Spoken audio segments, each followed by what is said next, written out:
I would like to call this Johnson County Board of Education special session, September 24th, 2020, in session. At this time, Ms. Weckeser, please note that we have 5 board members in the boardroom. Ms. Terry Sessoms and Dr. Smith are joining us by Zoom. Ms. Sessoms had some family obligations out in the western part of the state. This had nothing to do with COVID, but she had some items she had to take care of with her family, so that's why Ms. Sessoms and Dr. Smith is out of place attending to another meeting after this.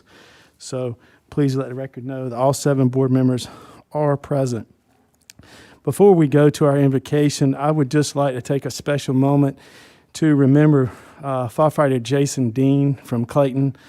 Unfortunately, Mr. Dean passed away yesterday.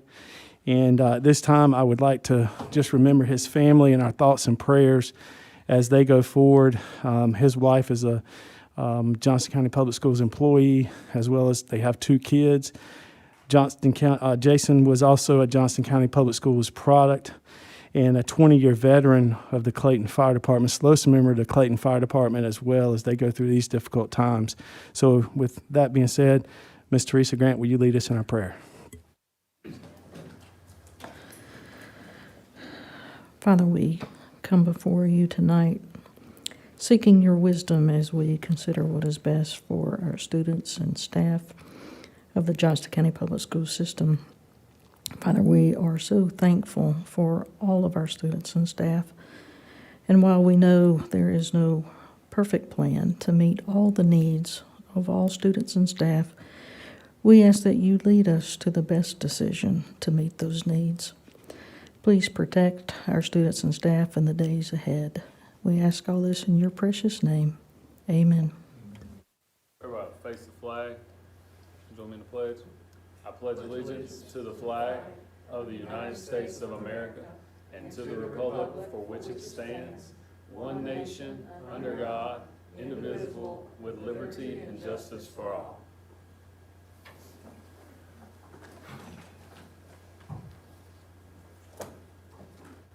At this time, I will turn it over to Dr. Bracey to discuss the reopening of schools plan. Thank you, Mr. Chair, members of the board. Before I start, I want to ask and make sure Dr. Smith and Ms. Sessoms can hear me. They had trouble last time. Can you all hear me tonight? I can hear you a little bit, but it needs to be a little clearer and louder. Thank you.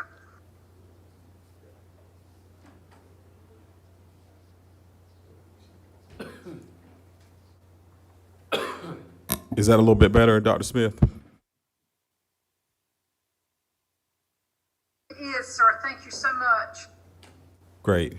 Thank you so much. Again, thank you all for having us here with you tonight as we discuss our reopening plan. We will go through a scenario in which we can get our schools back open. It'll be a team approach tonight. Several members of the leadership team will present here tonight. So we appreciate your patience. I believe it's day 28 of the school year. Am I right about that?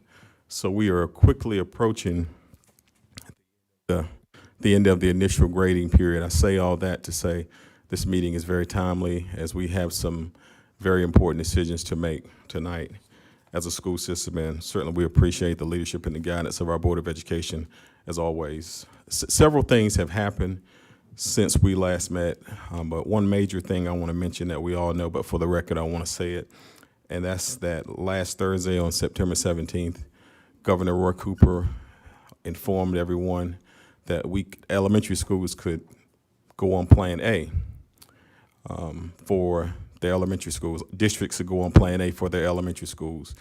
Previously, we had not been afforded that option, so we are now having the option to operate on Plan A.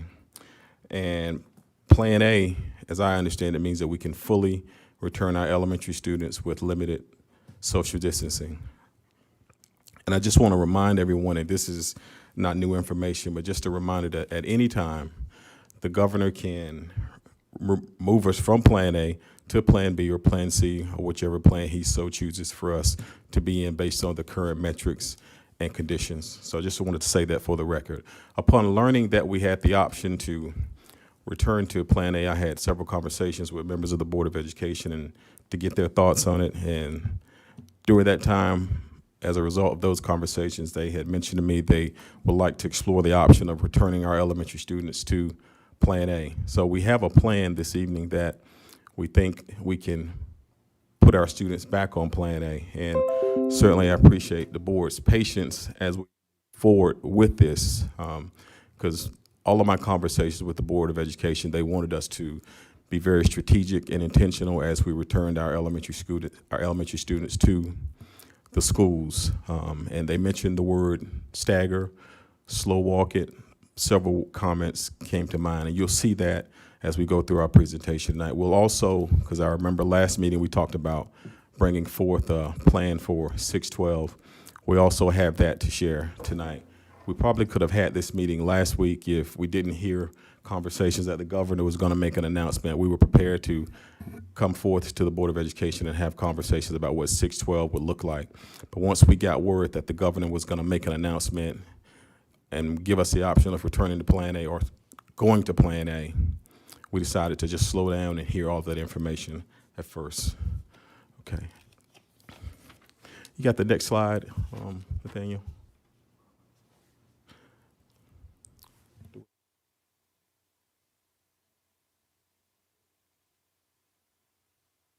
Dr. Bracy, is there any way that they can put it up on the screen so that we can That's see? what we're going to do. Thank you. We'll do that shortly. I thought it had been shared with Mr. Shelton. He does have it? Okay.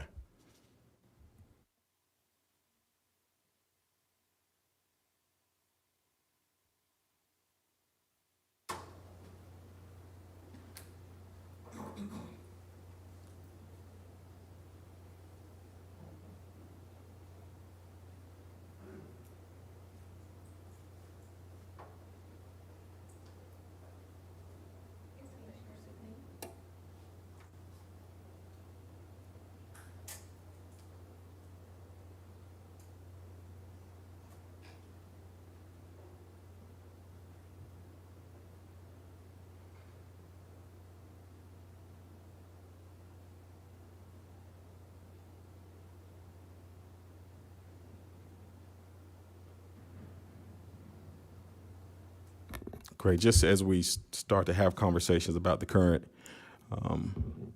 document that's loading, just a reminder of last time we were together. I believe it was the last time we were together. We talked about our pre-K. Thank you, Dr. Pierce. We talked about our pre-K and our self-contained EC returning on September 28th. The next slide, please. Whoever has that. We talked about our pre-K and our returning on September 28th, along with our self-contained EC students. I believe we established that last time. But we also wanted to return our kindergarten as well. And under this new plan that I'm presenting tonight to the board for their approval, we want to stagger in our kindergarten students under Plan A, because we can begin staggering them in on Plan A on October 5th and 6th. That will be cohort 1. We want to split our kindergarten up. We'll have October 5th and 6th cohort 1 come in. We'll take our Wednesday break, and then we'll come back on October 8th and 9th with cohort 2. And of course, our pre-K and self-contained EC, which we've discussed previously, will be there as well. We talked last week about the importance of kindergarten students getting used to being in the buildings, and we call it big school for the very first time. So we felt it was very important that kindergarten would be in the building alone that week of October, along with our self-contained EC and pre-K students on October 12th. They would have that entire week to come in fully. Both cohorts, we're going to open it up 5 days a week on October 12th for all kindergarten students to have the option to come back. Of course, some students will remain on the virtual program, and we offer that option to our parents. On October 19th. Dr. Tracy, I'm sorry Yes. to interrupt again, but none of us can see the slides. Ms. O'Keefe nor Terry or I can see them. And I can hear you okay now, so I guess Okay. it's okay. It would be nice to be able to follow. Oh, got you. Thank you, gentlemen. Can you see it now, Dr. Smith? Only a very bright screen. It doesn't show any words at all. It's just a bright light, like the ceiling lights. If you give me just a few minutes, watch the meeting live from YouTube. Great.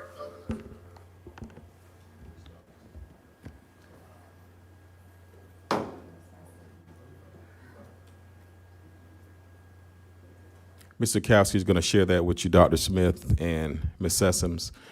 But previously, we mentioned October 12th, kindergarten students staggering in during that entire week.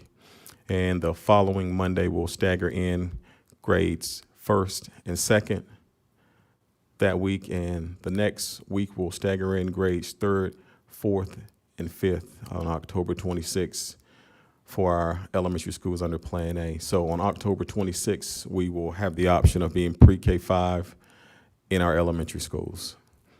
And of course, our virtual program we will offer, and we'll ask for a commitment for the first semester. And we will, and Dr. Coates will talk about this in detail a little bit later, the choice form, because as a result of the changes, we'll go from possible 2 days a week to a full 5 days a week. So some people and families who had made the decision that they would not come to school may have changed their mind now and said, we can have a 5-day option. I'll choose and exercise that option to come to school. So those numbers are going to change, and Dr. Coates will talk about the dates for the change forms and when they'll be due, so we can logistically give our principals the opportunity to plan fully. Next slide, please. Any question about that? Any question about that going forward? That's what we have here on the screen now. It's just a copy of what that calendar would look like. Dr. Bracy, I can't see the screen, but I did have a question about 5 days versus the Wednesday clean Yes. day. Is that included in the plan? What we are presenting tonight, Dr. Smith, is opportunity for 5 days of face-to-face instruction, K-5.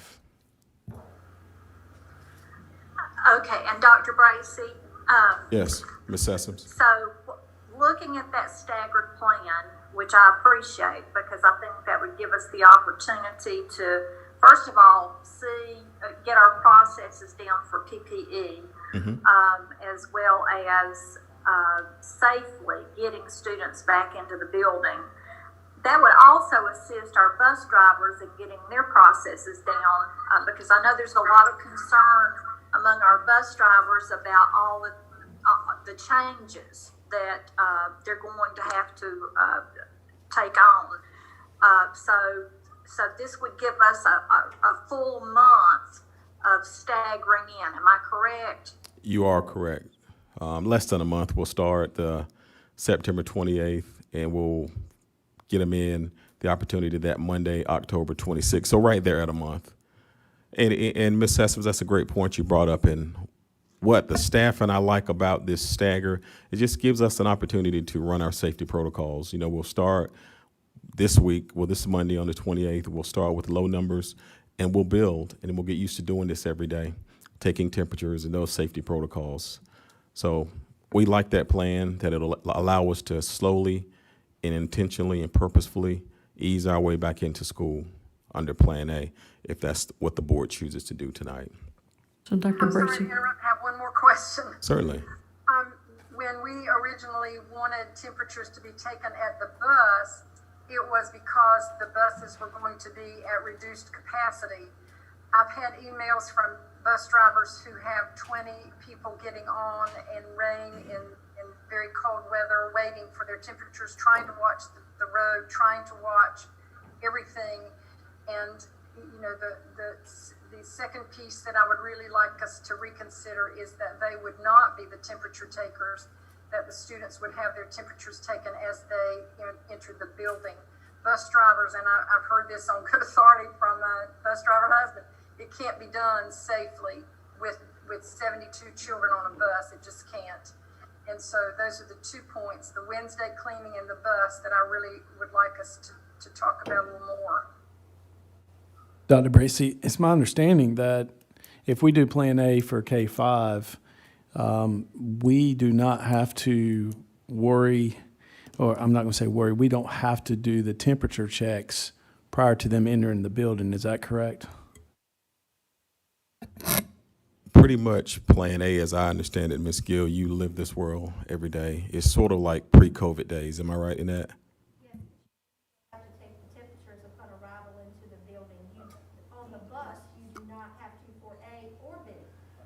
When I said pre-COVID, I meant not much social distancing.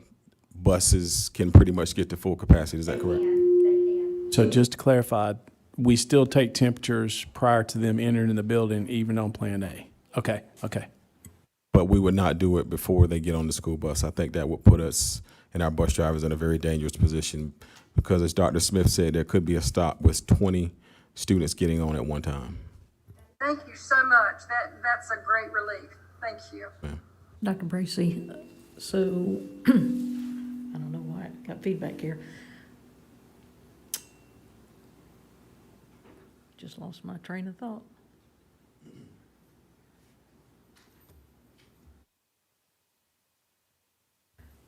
So are you saying that parents have the option before the end of first semester to change their mind about virtual and in-person learning? We are going to send a change form out pretty soon, and we would like for our parents to respond in a few days, not the end of the first semester, because logistically, our principals have to plan. This could affect who's coming to school, who's decided to remain virtual. You could have parents who have concerns about 5 days decide, I would prefer to be virtual, or you could have some parents who had initially chosen virtual who would say, you know what, I want those 5 days of face-to-face instruction. Virtual has not been working for my student under their circumstances. But they can come back when this starts. It won't be at the beginning of second semester. We're asking in the next few days for a commitment from parents up till the end of the first semester. So with our teachers that have requested accommodations for medical reasons for themselves or family members, if they are teaching remotely, we did those numbers based on the capacity that we thought we would have with virtual students. If those numbers change drastically, and we did it because we thought we had a semester commitment, how is that going to affect these teachers teaching remotely with accommodations? Well, Mr. Vetrano is going to address accommodations a little later in the presentation. He'll have great detail about that. Thank you. Mr. Bracy, on Plan A, will parents still have to sign the attestation form for kids to come to school daily? There still will be an attestation form. Yes, ma'am. Any further questions before we move on? The bus capacity, I mean, is that not gonna be reduced at any rate? We're just gonna go full capacity on the buses? Ms. Gill, it's my understanding that, I'm sorry, I'm asking questions. I know I need to wait and just get through the presentation. she's going to talk about all that. Absolutely. You No got it, problem. Doc. No problem, you're fine. Any additional questions thus far about pre-K through 5? Anything? Ms. Wooten, you good? Okay. Next slide, please. We had conversations last time we were here about grades 6-12. Our grades 6-12, our middle school and high schools will have the option to go to Plan B. The governor has not, as of yet, given them the opportunity to come to Plan A, so they will initially start on Plan B in a 2-cohort model. And it'll be what we were talking about initially with our elementary schools, Monday, Tuesday, Wednesday, deep cleaning, PD, Thursday, Friday model. That is for our middle and high school students. And they would return on October the 19th, which I believe is the start of the new grading period. And we see here a calendar for that returned embedded in the PowerPoint. So just a reminder, 6th through 12th grade students will return on that Monday, October 19th, on a 2-cohort model in school Monday, Tuesday. Wednesday will be a remote learning day for all students, and back in school on Thursday and Friday. Any questions about that? Dr. Bracy, I appreciate the stagger, and I think this is a good plan, but I like for you to address, especially 6 through 12, when high schools starting times, and a lot of employees have been told to be there at 6:30 in the morning, and daycares don't open until 6:30. I just ask that, during these times, even from K through 12, that leadership works with their employees, and I mean, it's difficult times, and we need to be working with our staffs to make sure they can look after their families and get to work and look after their students. Yes, sir, I agree with you. I'll ask our administrators to work with their staffs as well.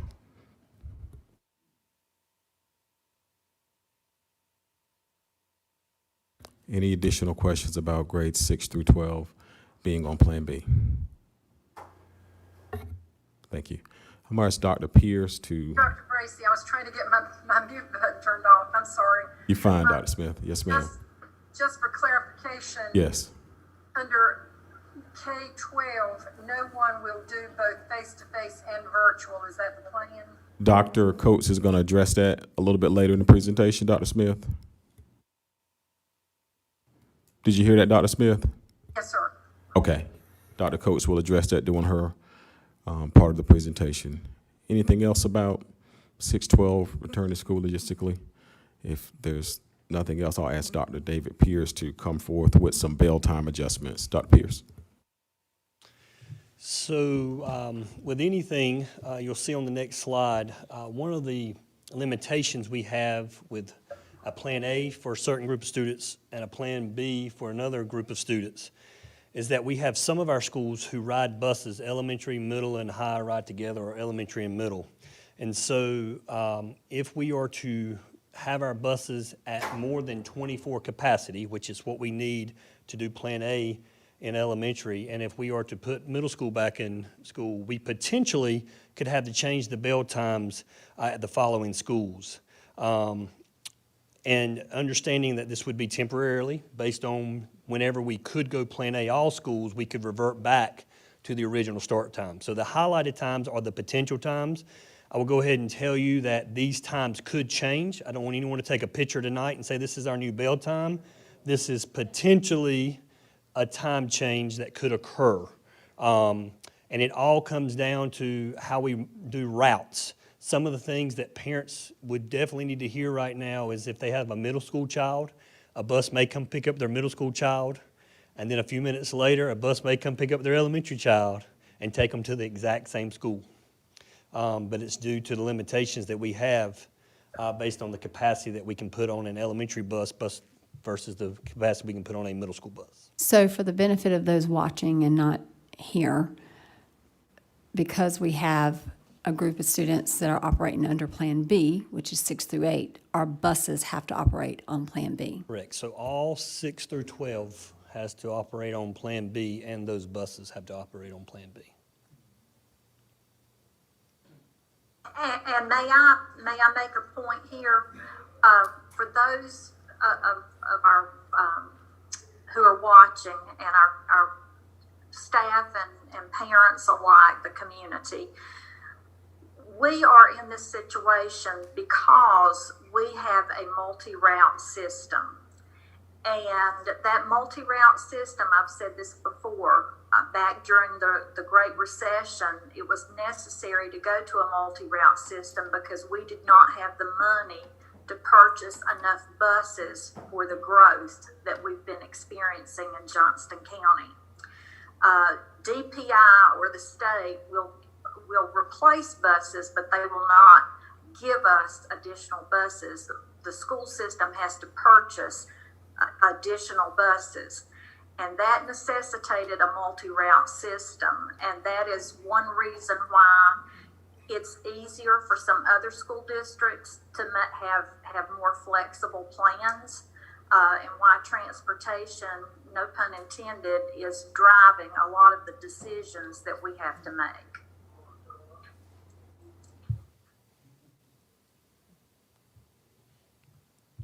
So just out of curiosity, I know that we're all about site-based management, and I'd be curious to know when we get to that part what our principals are telling us, but since we're on transportation, I'm noticing that Ms. Gill, I would love to know what the Director of Transportation and the leaders in that particular department are telling us, what they need and can they do this? Yeah, everything that we put as far as the pacing of when the students come in is an absolute go. We can do all of those things.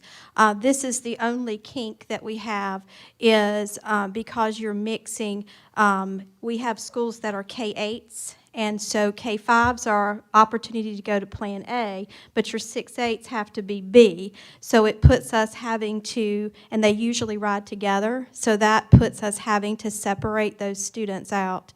And then the same happens when you have Benson Middle, for example, that has, 5-8. And then you have Benson Elementary with K-4. So in this situation right here, typically across our county, we run a 3-tiered system, but in those particular areas, those are the only areas where we run a 2. And so this would mean we'd add a 3rd tier. And so the times you see are some of the same times we use in other areas of the county for start and end times, but we had to choose one so we can send that bus out a 3rd time. And that's why you have the variability in the times. So it affects your Princeton area, your Four Oaks area, and your Benson area. But again, as soon as we go to a Plan A and the board accepts a Plan A proposal, we can quickly go back to the time that they're accustomed to. But as far as being ready to go, we are ready to go. We have already begun our trainings. Now, our first trainings were certainly geared towards B, where we had some of the temperature types of things going on. And certainly those are and can be adjusted according to what happens this evening is what plan we go to. But everything else, we are ready to make it happen. I would just like to make a point too that a couple of weeks ago, timing is everything. We received the hold harmless on our transportation as far as our routing and everything a couple of weeks ago. So with these these times, it's not going to affect us financially from a routing and an efficiency standpoint with the state. Right. The one thing that we are always in a position is the shortages of people to put them on there.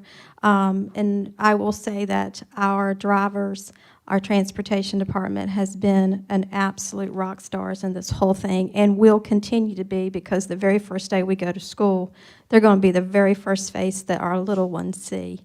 And them feeling comfortable and understanding the processes and making sure they're well-trained is important. We have had some death in one of our folks' family, and both Mr. Holloman and Mr. Farrell's father passed away, have been, supporting one another. So Mr. Holloman's out of place.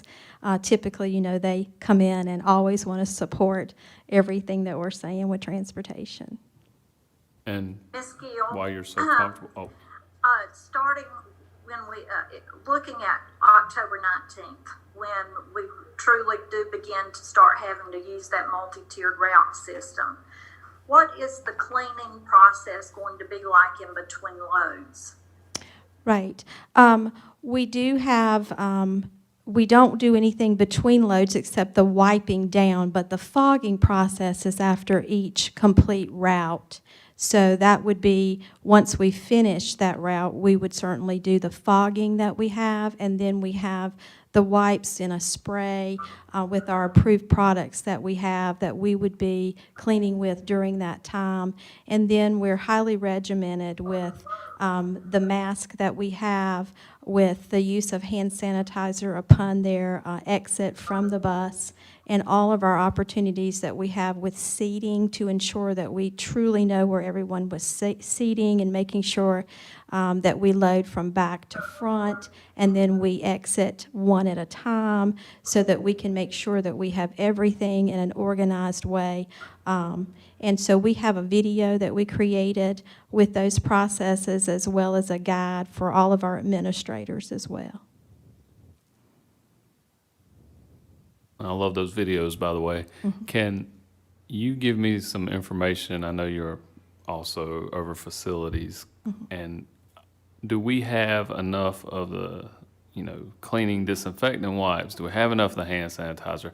And I think most importantly, and this may be a shared question for you and Mr. Vetrano, do we have enough custodial staff? Because if you look at everything that this plan is encompassing, including we're going to do this, this, and this, deep cleaning, this, deep cleaning, this, and deep cleaning is something that is readily done, which it should be. I just want to be sure we have the staff to do that in a very adequate fashion. So are we looking like we're good to go on staff as far as custodial services go? Vacancy-wise, did you want to speak to that? So, we have one less, we're about 23 as far as our custodial vacancies are concerned. But if you recall, there was a time where we were concerned about having an ample supply of work for all of our employees to do, because we were not driving, we were not transporting students, we didn't have students in the facility. So we had put a halt on some hiring because we were trying to utilize our employees for these vacancies. Now that we have these draft plans in place to return students to school, we have opened hiring again in all of the areas. And so they are processing recommendations as soon as they come in. But certainly at this time, we still do have custodial recommendations. So if anyone out there is listening, if you know of someone who's interested in working in a great organization, please have them apply with our school system. We'd be glad to talk with them about the wonderful opportunities and benefits that we can offer. Can I get, and I appreciate that, can we get as a board just how many custodial vacancies we are? I think that's going to be of like deep importance. I know you said 23, but I think you said 23, right? Is 23 and a okay. half, exactly. 23 and a half, well, we'll try to find that. But with the 23 and a half, can we see the allotments that are short per school? Like, let's just say, you know, XYZ high school is short 3. Absolutely. Yeah, because there'd be a difference in being short 1 throughout every school and then an entire school being short 90% of their custodial staff. So I would like to see that breakdown to be sure. I can get that information to Dr. Bracy and he can share that out. And absolutely. And I can't remember exactly, but have we looked at contracting any services after school? Because of address that. Yes.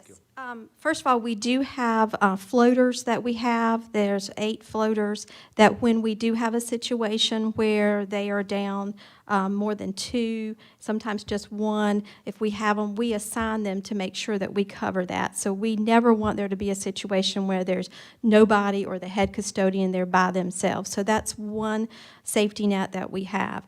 We had talked about in some earlier conversations when we were we went to Plan C, so then we didn't entertain that conversation at another time. But we can, with Mr. Britt and Dr. Bracy, consider whether we need to. Sometimes we've used temp services where we've got some temps to come in and supplement us. And in many years past, we have always tried to bring in temps to help support when we had the vacancies until we got those filled. And certainly that is something with Dr. Bracy's approval. We can explore that to fill those gaps in the interim and then train them in our processes. And what I would like to see, if possible, I mean, this is my mind and my perfect world, if we use some funding, if CARES Act funding could be applicable, Right. where we could have people come in after hours, because we want our employees to be around our students. We don't want to just call anybody in to be around them. But if they can come in after hours and do some cleaning and help lighten the load for some of the custodians who Right. may even be tasked with driving buses. I mean, so we're Right, and going to put. and they most likely will. Yeah, and that's, that's a burden on them. So if we could do that, I think that number one, it would be the safest thing to do, because once you have too much work, you're going to get sloppy with it. You may do good for a little bit, but you're going to start cutting corners to get everything you have done. So I don't want to put the pressure on anyone and just overwhelm them with work. So that would be something I would appreciate, Dr. Bracy, if we could just look into contracting a service to come in after hours to lighten the load. And we do have 2 different ways of going with it, and or both. We can work with a temp service who has folks who bring that come with those sets of skills that we use, in just single folks that we assign for certain vacancies. And then we do have cleaning services that we just would need to set with Mr. Britt and just talk through some of those options. That would be great. We can sit and talk projected budgets and costs, and we'll be glad to look at that, sir. And last, and I'll just stop talking, but with the custodial staff. I know like at the police department, if there's extra work, there's some of the guys and women that want to get all over it and make all the money they can for whatever reason, they need it. I would like to see if we do have the opportunity to contract out some services, maybe we look at bringing some custodial staff who want to come in and make that overtime in on a Saturday or Sunday to complete some of that, because I think that could be beneficial to all parties involved. So I think that would give them preference to come in and get a little overtime, and I appreciate y'all hearing me out on that. We're certainly very open to exploring any and all those options, or a combination of all of those options, to ensure that we get the coverage we need. Ms. Gill, I'm hearing concerns from staff members, school-based staff members, about ventilation within the buildings and ventilation out in the mobile units being a concern for COVID. Do you have a response for that? Well, yes, I do. We have had a meeting with Synergistics, our energy-saving partners that we are working with currently, and they had worked with us that once we began to get students back into school, we would be changing the scheduling of how long the units were on, and then providing more opportunities for the mobile units, because they have their own units, to be able to to handle those more on their own when they're out there by themselves in the mobile unit, to be able to make sure there's airflow. So again, we also have a service that we work with quarterly that comes in to ensure that our filters are changed, and that's done on a scheduled basis to ensure that that is done in a timely manner and doesn't get skipped over. So what we can ensure is that you're also going to have the appropriate filter changes, the scheduling for the HVAC systems, so that the airflow can continue throughout the building. Mr. Moore and I, certainly before school begins, will re-entertain another follow-up meeting with those folks to ensure that we're all on the same page with that. We had sent out some early information to our principals who had asked early on about HVAC, but now that we're looking at more of a gradual progression of getting more and more students in, should that be our decision this evening, we would certainly send out something in our protocols to give them the exact schedule that would occur, so that their teachers would know that and everybody be on the same page upon return. Thank you for that question. Let me ask one more. How many custodians do we have who also drive buses? Most do. I don't have the exact number, but many, many do in our situation. Yeah, the reason I ask is because with the added processes, the additional processes for cleaning, I'm not sure that they can handle driving buses with multi-route system and handle all of their cleaning obligations as well with these additional responsibilities. Has that been talked about? Yes, and you may not have been able to hear Mr. Johnson's questions, but we are exploring, as Dr. Brayson just gave me the opportunity to explore that, looking at some contract cleaning companies, filling in with some temp services, and looking at maybe opportunities for our current custodians to earn some extra pay, maybe through CARES Act, and talking with Mr. Britt from a financial standpoint to supplement us to ensure that those pieces are done. One other concern that I continue to hear is that we have people now in our buildings, and people who are coming in from various departments, specifically facility services, that are not wearing masks and are not adhering to social distancing. And this has created a lot of distrust among our school-based staff, that if the adults can't get it right, how are we going to bring children in and enforce it at that level as well? Yes, and if there's anyone in our departments, we have recently, and we have heard that before, I think all of our departments here, we've heard there was a mask issue here or a mask issue there, and each and every time that we hear that, We certainly send communication and correspondence out to all of our folks. I'm speaking of facility services at this point, but we did have a retrain session yesterday. Actually, Dr. Bracy visited us where we went through all of our protocols again, knowing that we are going to be preparing students to be in our schools. So that is an absolute level of importance that we placed on the issue of wearing masks as the first level of PPE. In regards to PPE, all of the PPE has been delivered to the schools. Because our elementary schools are the soonest in their getting students back, you are most likely to see those schools to be at almost the 100% readiness point. Where we've had some schools where more teleworking may have been going on, those teachers there may not have seen some of those pieces. But as far as having PPE, having it in our warehouse, having it in our schools, having deliveries made, I just got off the phone with Mr. Baker. Anything that a school says they do not have or have enough of, we have it. It needs to be, we've told them multiple times. Principals have been told. We've told custodians multiple times.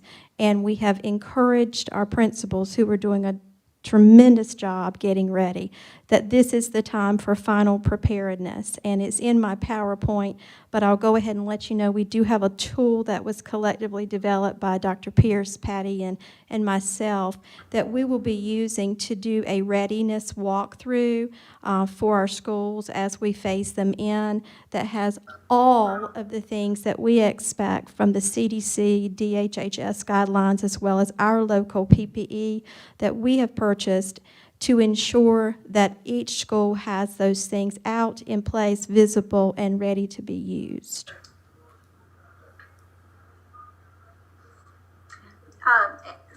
Ms. Gill, this may be a question for you, or maybe for Dr. Bracy or somebody else, I don't know who. But walk us through the steps. Let's say that it could either be a student or it could be a staff member who identifies as being testing positive for COVID. What happens at that point? I am going to yield that question over to two individuals, both Dr. Pierce and certainly Ms. Roberts is here from the health aspect, who have been working with that, and then I'll return back up to finish any of the operational updates that we have. Do you want me to go to the slide? Let me jump to that one. Do you want me to go ahead? We can. You want to go ahead and forward it? Someone speaking, Dr. Bracy, we can't hear. No, Dr. Pierce and Ms. Roberts are about to speak, Dr. Smith. Oh, thank you. So, that question is really based on a case-by-case. There is no one answer, and I know that's what's frustrating right now about COVID. When someone in the classroom has symptoms, when a student is positive, we need everyone to understand that every student that is positive or symptomatic, every staff that is positive or symptomatic is reported to the health department, and then we have to follow the advice of the health department. But as you see on this slide here, any positive, any close contacts will be required to quarantine, and they will be required to participate remotely while the health department is triaging what the return to school date is.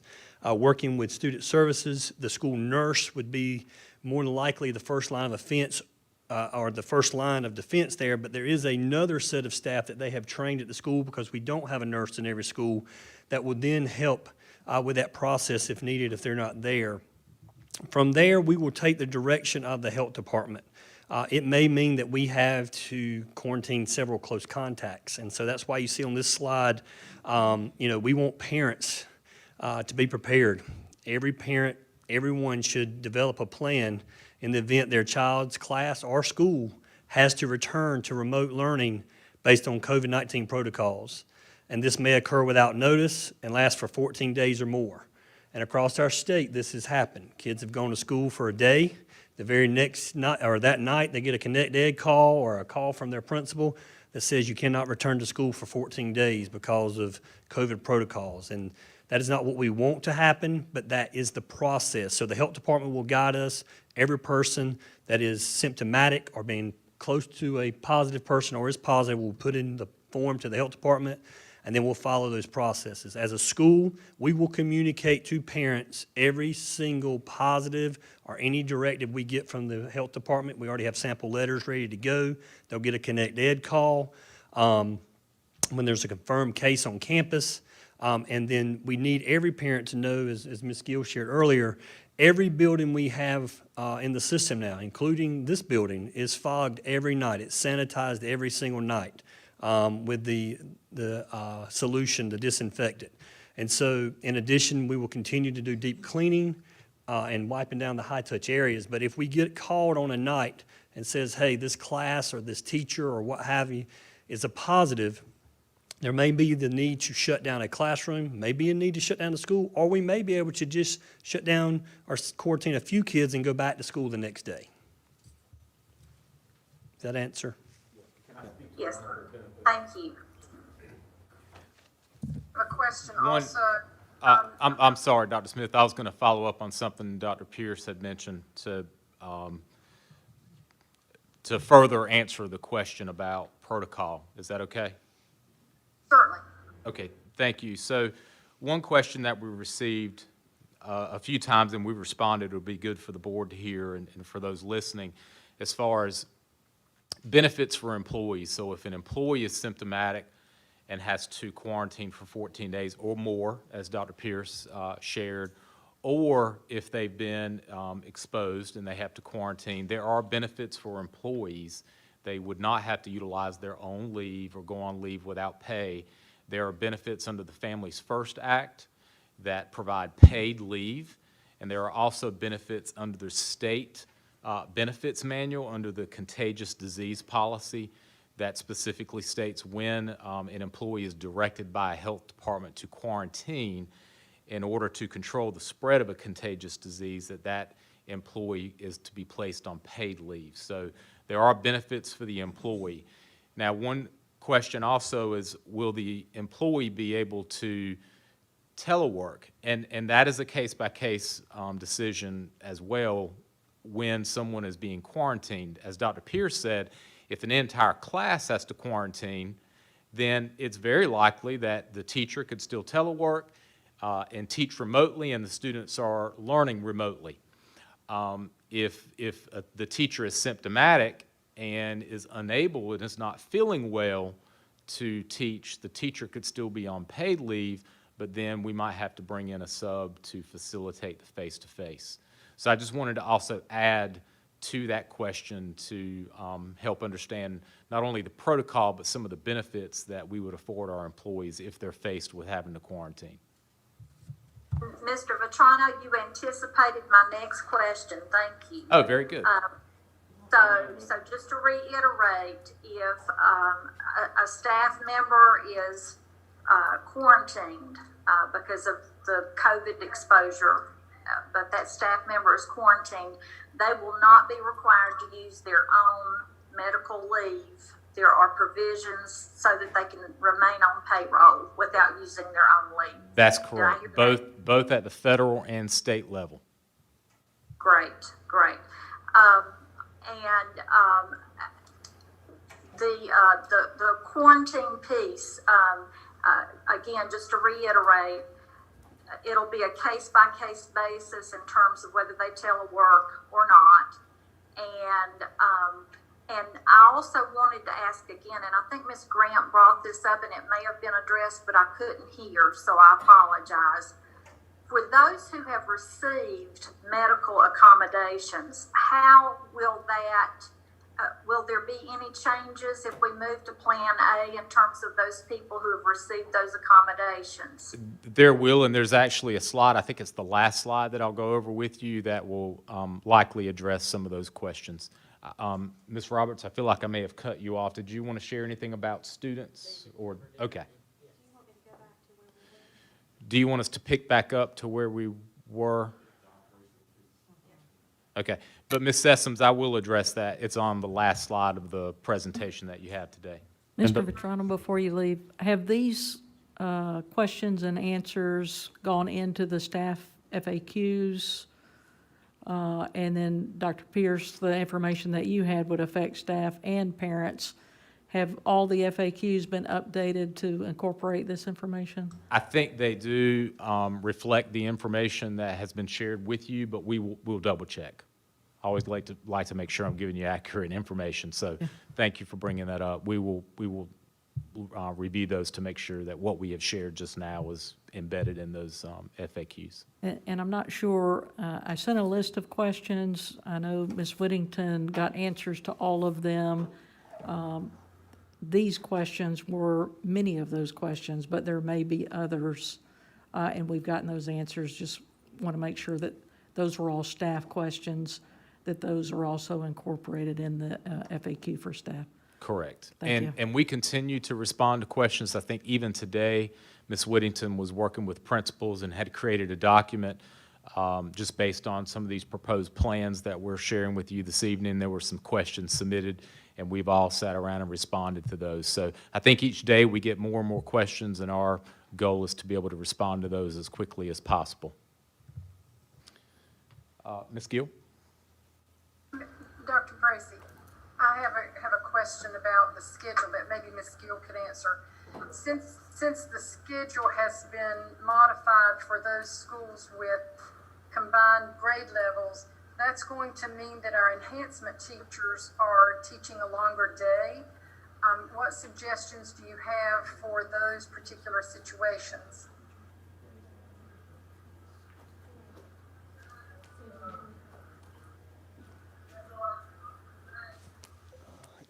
Dr. Smith, that is exactly correct. There are some schools there that we're going to have to make some adjustments to daily schedules. As I said before, that was a potential draft. We are going to try our very best to squeeze the times to be as close to normal so we don't have to shift. And in the event we do, there may be some, if we have to, there may be some options of where they have to change their enhancement rotations to weekly rotations and have some staff staggered their schedules. But that's not, I'm not saying it's going to happen. We will just have to look at some options there. Thank you for addressing that. Mr. Chairman, Yes, sir. and I'm the most guilty party in this, but do you think maybe we could get everyone to like hold all questions? And again, I'm the most guilty party in this, and maybe we write them down to the end so they can get through this, and then we kind of roll with that. Would that be all right with you, sir? That is a great idea. If we can do that, just write them down as the presenters up there, and we can call them back up. That way we can get through the presentation and then proceed to the questions and make sure we got them all answered if everybody's okay with that. Thank you, Mr. Johnson. All right. Many of the operational updates that you see here, I've spoken to, in the previous conversation. But for sanitation protocols, the question that you may have is, when you move from Plan B to Plan A, what's the change? The sanitation pieces are the same, the continued level of cleaning. The numbers of students that you can have, and both on your buses and within your classrooms, is the difference.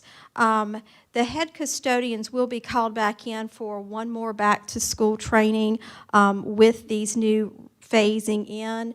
Our PPE and products are here, as I shared earlier. We talked about the back-to-school rubric and who's going to be doing that. That's folks from my team, as well as here as admin services. We are in launch mode for Mondays, self-contained students, and for any of the various phases of students that are going to be coming back, and all of our final protocols. A new piece is if we choose to go with Plan A for our full K-5 return, we would move our curbside to the 612 locations that would still be on Plan B, because we're going to need all of those elementary staff to be doing those in-person, face-to-face lunches. We would certainly ensure that we communicate all of those pieces. And remembering that we are on the federal USDA waiver until December, that stays in place. So our county qualifies first for the universal breakfast. Recall, when students come in off the buses, our plan is to provide them that breakfast, working with that process with the principal upon them getting off the bus. And then for the lunches, all students can eat free until the end of December. There are some things that we're doing with some limited choices to the lunch menu as we get into that procedure, but it would not be boxed lunches. It would be just typical lunches, hot lunches that we'd have, and we'll share the updated menus. We are still encouraging folks, however, that we want you to be in process with your school lunch application so that when we are beyond that December date, that we will have you in the correct status to assist you. From the other updates, the parents will also be receiving from us a bus commitment form. That will go out as soon as the decisions are made, as early as Friday, after our principals have had an opportunity to make any final tweaks on that. That helps us get our numbers correct for final routing, as well as the screening and safety questions, as we talked about, the temperature checks, to ensure that the parents understand their level of responsibility prior to getting on the bus to assist our drivers when we have upwards of 72 potentially on a bus. In some of our cases, that's our highest bus capacity. We have some 58s and all the way down. So those will need to come back so that we can get those pieces done. We have that ready and to go on all of our websites and all those messaging should we move forward. Connect Ed website, social media outlets, as we have been doing throughout this process, we will continue to. And then we are continuing to work with our reopening website to make sure all of our parents see the FAQs that we have as we are moving along. I will turn it over, if we're going to do questions at the end, I will turn it, we've talked about the required COVID response, and I will turn it over to Dr. Coates, who's going to talk to you about virtual teaching and learning. Did you need to add anything? Okay. Thank you. Just trying to address the questions come to us. So this is general information, and I'll get through this slide, and then we'll take questions as they said at the end. First of all, we have left the virtual registration open, and it will remain open until Tuesday night. We are very well aware that while we were in all remote/virtual learning, it's the same. So now that there is a strong possibility of our coming back face-to-face, we know parents will want to have the opportunity to do that. So rather than have them reach out to the schools, as is what has been happening, they've been reaching out to the schools. We've allowed that to happen, and the schools have handled those changes. But based upon your decision tonight, if we do vote to return them back to school face-to-face, we will post a form online right there with that virtual registration form that parents who are already registered for the virtual program could complete that form if they want to go back to face-to-face. This is the most efficient and effective way for our schools to get that information in a quick manner rather than parents lining up to call the schools. We have developed a spreadsheet that's a master spreadsheet, and that would link to each school so that each school could look at just their data, and that's real-time data. So they would not have to wait until Tuesday to see it. But what our plan is at this time is to leave the virtual program open until Tuesday night, midnight, post this form sometime tomorrow. There'll be a Connect Ed messaging. We'll collaborate with Ms. Gill's department to get that out, and post that change form. And then parents would have through the weekend, Monday, and then Tuesday night at midnight. Then we would shut down both. And we have to do that because our principals have to know who's coming in the building face-to-face and who wants to stay virtual. So then what will happen then, our principals will obviously have that list of who's coming face-to-face and who's virtual, and this is in K-5. Then they will take the information with their staffs and assign teachers and students. There will have to be some schedule changes to make that happen. Our principals want all their children in their schools if possible. We have already reassigned some virtual students to other schools. They will have the opportunity to get back to their home school provided there's sufficient space. And then what will happen as we are going to separate face-to-face teachers so that they will only teach face-to-face. When kids are in the building every day, they can't possibly do both of those in K-5. So we will have separate teachers in K-5 for virtual. That's regular classroom teachers. Our special needs teachers will have to still serve based on student needs, but we will have separate teachers, and our principals will work on those schedules. We will assist them with that. And then if there is overflow in the virtual program, in other words, if there are a class of, let's say, 3rd grade, they have to keep their numbers to 21 if there are 25 at a school. That's 4 extra students. Central office staff in my department will work with the other schools who might have space to schedule those students virtually. They will still remain tied to their base school, but they may be taught by a teacher at a different school. Okay. And then in 6th grade through 12th grade, we would use webcams to record live instruction. So students who are in a cohort, if we move to a 2-cohort model, students who are in the cohort who is not in the school at that time, they could view live instruction while the teacher's delivering it to the in-face group, and then we would flip-flop that throughout the week so that all those students would have the opportunity to view live instruction from their teachers. Okay. Well, no, we're holding questions to the end. Okay, I think I've covered everything. Let me look. Yes. So am I understanding, Dr. Coates, that that teachers, let me get my question phrased correctly. Is what you're saying teachers will be doing a group of students both virtually and online? I thought we were heading away from that.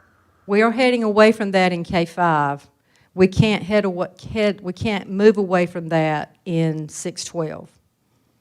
So what would be the possibility of teachers pairing with each other and one teaching the at-home cohort and the other teaching in-class cohort? Teachers cannot do both, and I've heard from people who are trying it. We can't.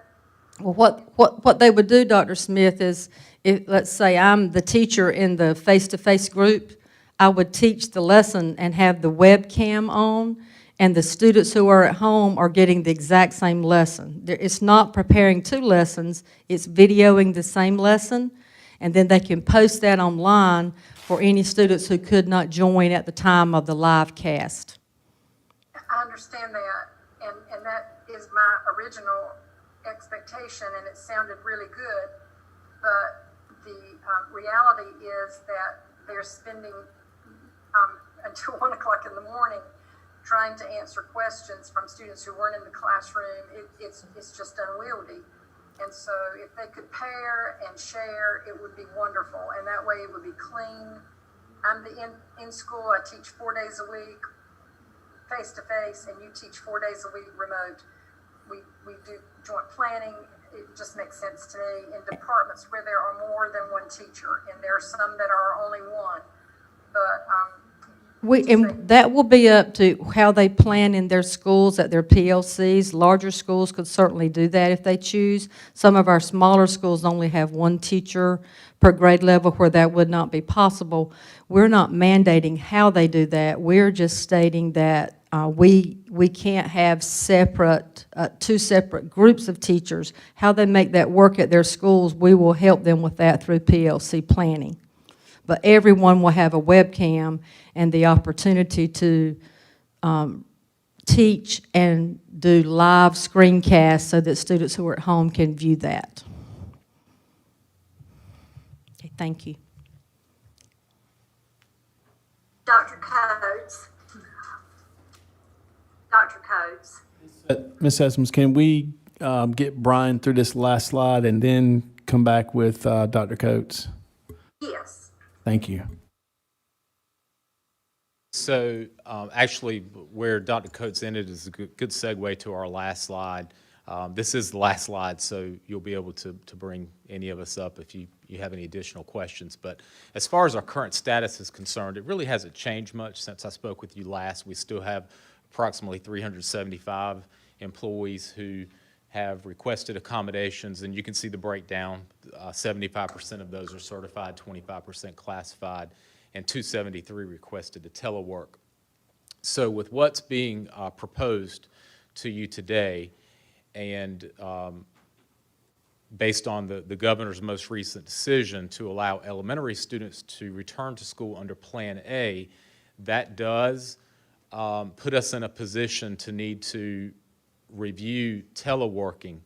And that has been the case since day one. We have shared with employees that while we're under Plan C, that these are temporary accommodations. In fact, the name of the form was a COVID-19 temporary work accommodations form, temporary being one of the key words. And so there was always the understanding that once the governor felt as though our data for our state was in a good enough place for us to be able to return schools under Plan A, that the accommodations that businesses and other organizations were putting in place would obviously need to be reconsidered at that time. And so our proposed steps, and these are in line with what we're proposing to you today, would be that we would end the ability to telework, because right now, even in the absence of an approved accommodation through HR, teachers and teacher assistants have been able during this remote period to telework. And so our principals need these employees back into their buildings to prepare for our students to return. And it has been, while we've been trying to work with our employees, from a principal's perspective, it has been challenging for them because they may have 5 employees who communicate with them in the morning and say, I'm teleworking today. And then tomorrow morning it may be a different group. And so I think what's very important to help our principals prepare for the return of students is to say that unless you have an approved accommodation, teleworking accommodation through HR, you're expected to report to the work site so that the principal can work with his or her staff to prepare for students to return, because there's a lot to be done.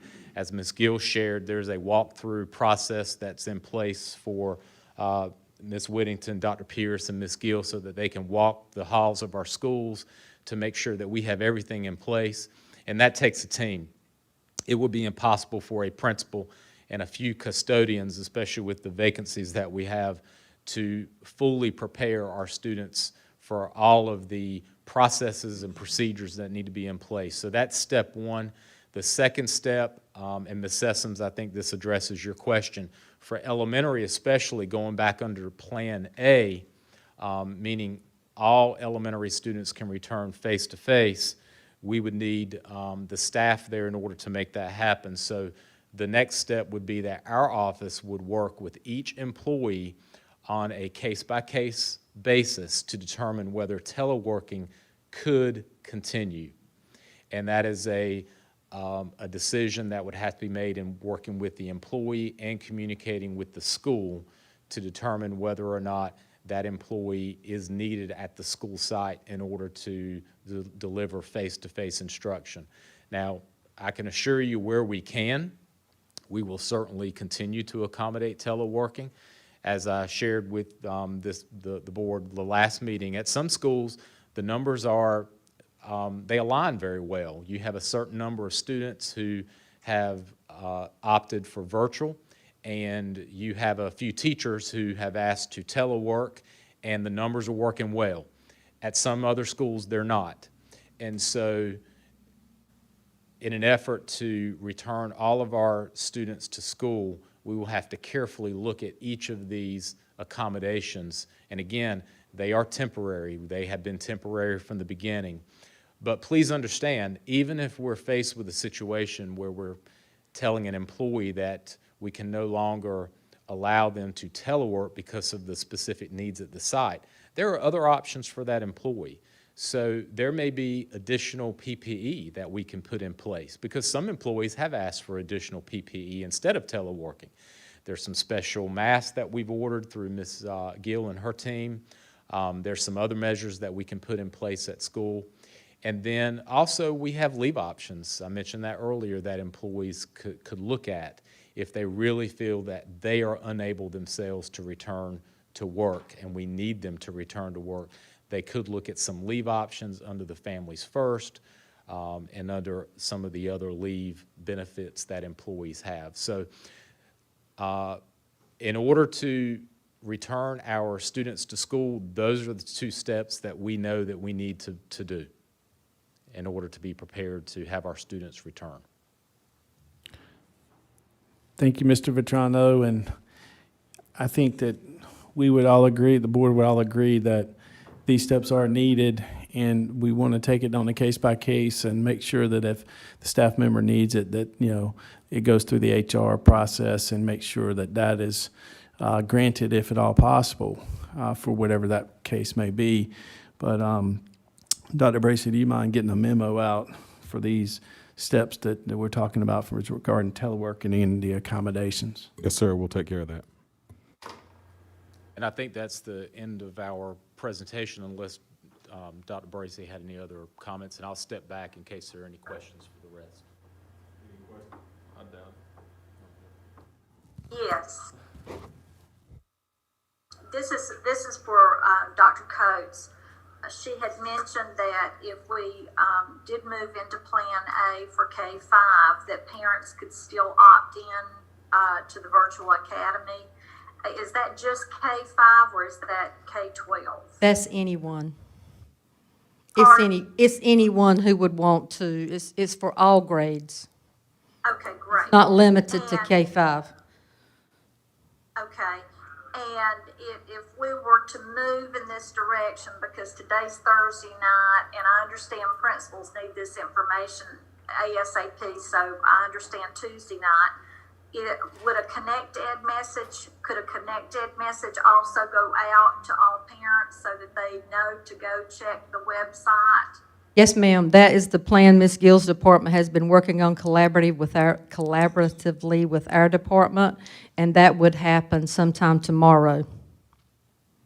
Great, thank you. You're welcome. Just a quick question, is the reverse also possible? Could students who had signed up for in-class now return to virtual? Yes, ma'am. Or stay in virtual? Yes, ma'am. It's a two-way street. Yes, ma'am. Thank you. Dr. Coates, can you please clarify and spread some light on the, what special education teachers are going to be required to do With respect to, face-to-face and virtual? okay, of course, our K-5 students will be in the building, so they will be teaching them in the building. Our 6-12 self-contained teachers will be in the building 4 days. They're working with just their classes. The concern will be our resource inclusion teachers who are not assigned to one class. They are assigned to students by caseload, and they will have to serve those students in whatever environment they're in. We will have to work very closely with Ms. Rafferty's department and our principals to see where the students end up, which is another reason for the Tuesday night deadline.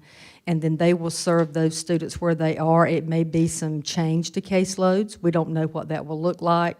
We hope not. But we will just have to wait and see how the decisions end with parents, what parents choose to do. Then when we see where the children are, then we can begin working on that plan. So many moons ago, when I was a special ed teacher, we had a cap of our caseload. Does that apply in today's classroom amidst a pandemic? What is the federal law statement? To my knowledge, we have not been given any relief from the cap, but I am not the expert Ms. Radford is, and I will find out. And if it's different from what I've told you, I will get that information to Dr. Bracy to share out. Thank you. We had asked this question before about having students who have related services, OT, PT, coming to the school rather than having our service providers go to the home. Is that still an expectation that parents would be bringing their their related services students to the school for services? What I'm assuming you're asking that question outside of K-5, since they'll be if you vote to have them in school, they would be there. But for any students who are not in school every day, of course, right now no one's in school, so we would certainly serve them while they're in school. And then based on the needs of each child, we would make those individual decisions. Each student had a remote learning plan, and under Plan B, part of that time, there'd still be remote. If we stay with the Plan B model, which we are going to have to for 612, then we would serve those students based on the needs. If we can serve the students in the school, for example, if the student's IEP had services only 1 or 2 days a week, the logical thing to do would do that while they're at school. But we'll just have to take that on a case-by-case basis, Dr. Smith, to meet the students' needs. And if I may, Dr. Coates, it's a possibility that the needs could get met during those 2 days during the building. Absolutely. That would be ideal if they could be. And elementary, during those 5 days, they could get OT, PT, Yes. speech, whatever Yes. those related services are. Yes, sir. So we Yes. could capture them in that way. Absolutely. All right, I've got one for each of you. So last time we met, we talked about getting feedback from staff on virtual teaching.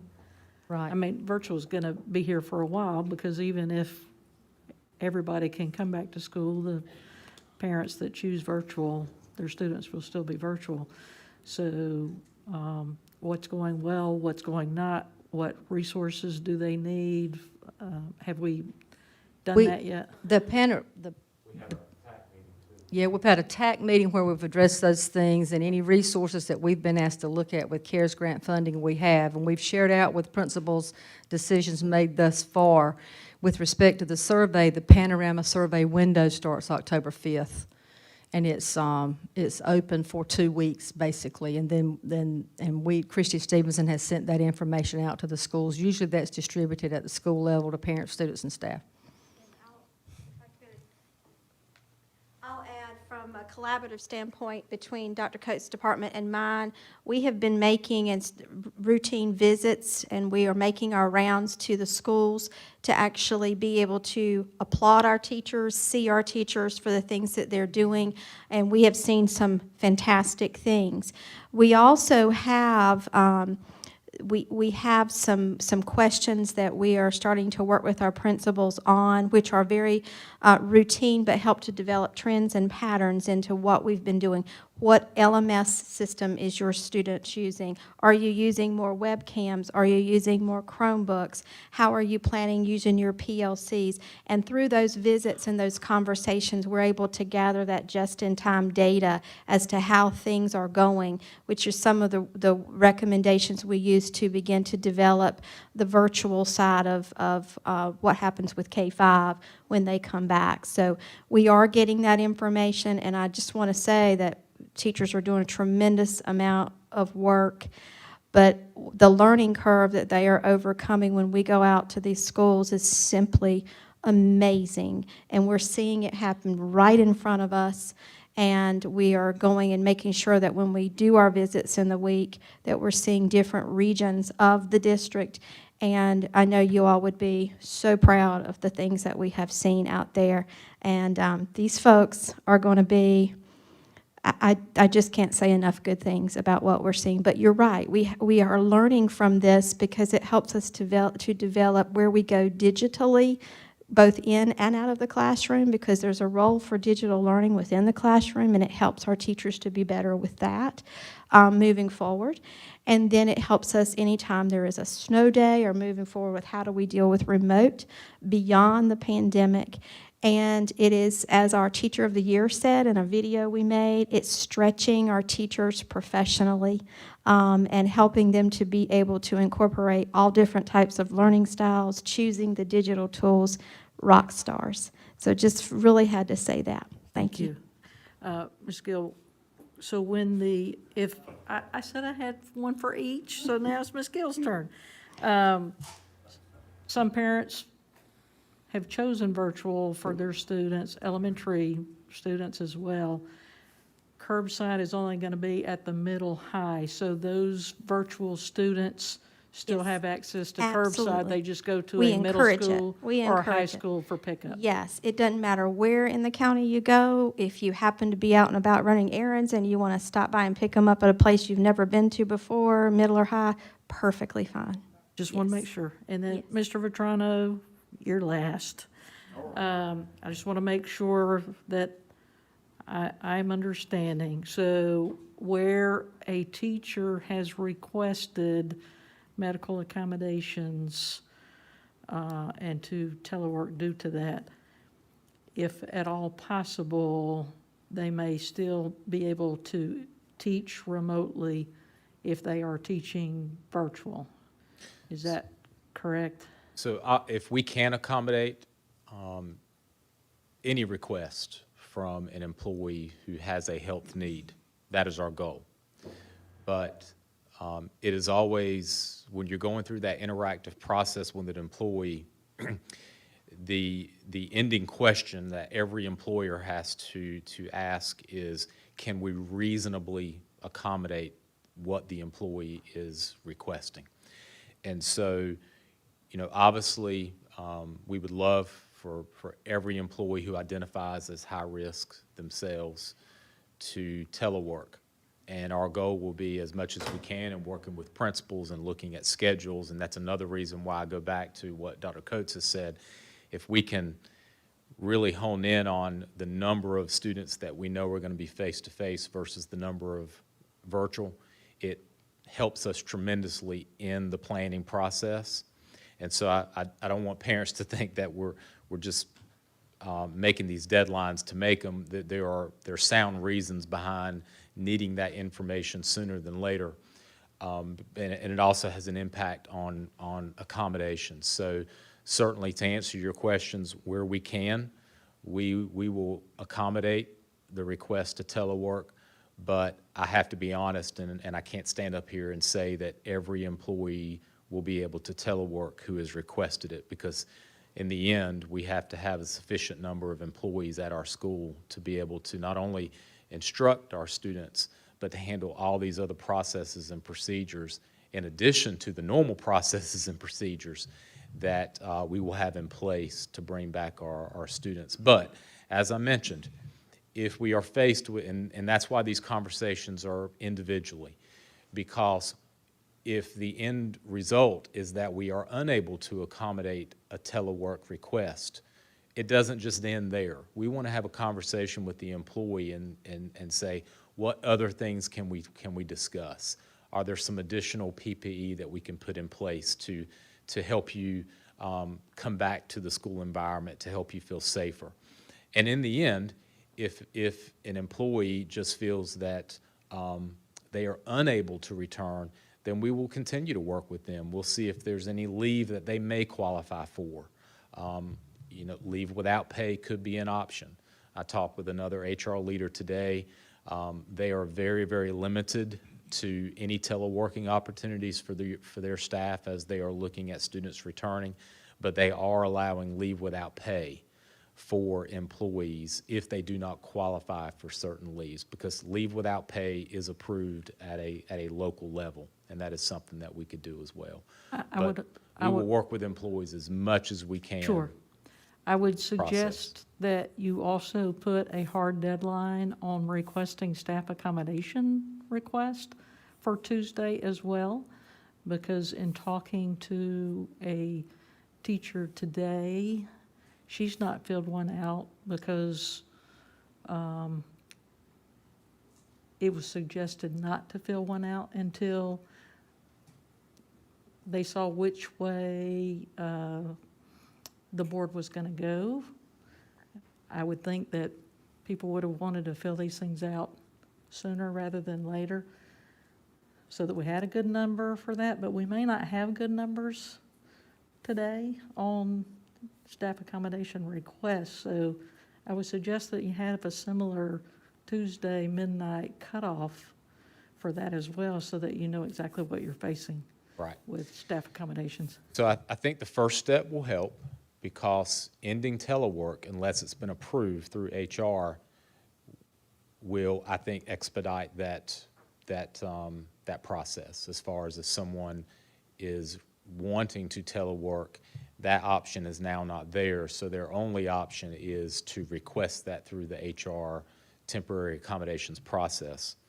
As far as a hard deadline, I don't think we can do that legally, Ms. Grant. I don't mean you can never ask again. I mean, But To certainly, give those good numbers, just like we're wanting parents to do by Tuesday night, Mm-hmm. staff are encouraged to do the same thing by Tuesday night, so that we understand both. It what- does what- help. What parents want to be virtual, what teachers want to be virtual. I mean, you could hire somebody new, and obviously they didn't get one in by Tuesday. I just mean, we really need firm numbers. I agree. Not that it can never be changed, but we need some very firm numbers for both. Right, and that will help us, because if someone truly needs and desires to telework, the sooner we know that information, the better prepared we are to be able to work with that individual through the process. And so if someone delays in requesting that, at the time that they request it, we may not be able to accommodate based on where we are at that point. So it's a great point, and needing to know that information sooner than later. Mr. Vetrano. Mr. Vetrano, oh, I'm sorry. Mr. Vetrano, would it be possible, because you were talking about how the numbers, seem to just fall in line in some schools and they don't in others, would it be possible for those who qualify for medical accommodations to be temporarily transferred to another school where teleworking would be an option in terms of teaching virtually? Right, so we have not closed that door. And that, I think that's in the slide, I think it says based on the needs of the school/district, because if we're unable to accommodate the request at the school, we will then look district-wide to see if there are opportunities at other places. So that's a great question.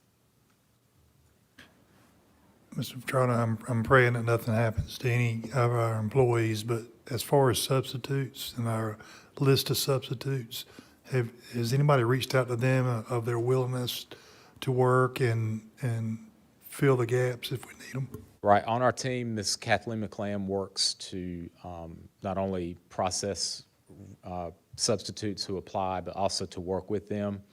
And we're in the process now of surveying them to see that, based on the plans that we're presenting to the board this evening, that once we return to face-to-face instruction, are you interested in serving at the school? Now, we have still been utilizing some subs. I want to make that point. Now, not at the levels that we're accustomed to, obviously, because we're all under remote instruction, but we are still securing some subs. We have teachers who are out on maternity leave and so forth, and we have needed subs, and we're providing some training on an as-needed basis because virtual and remote instruction is new for our subs, too.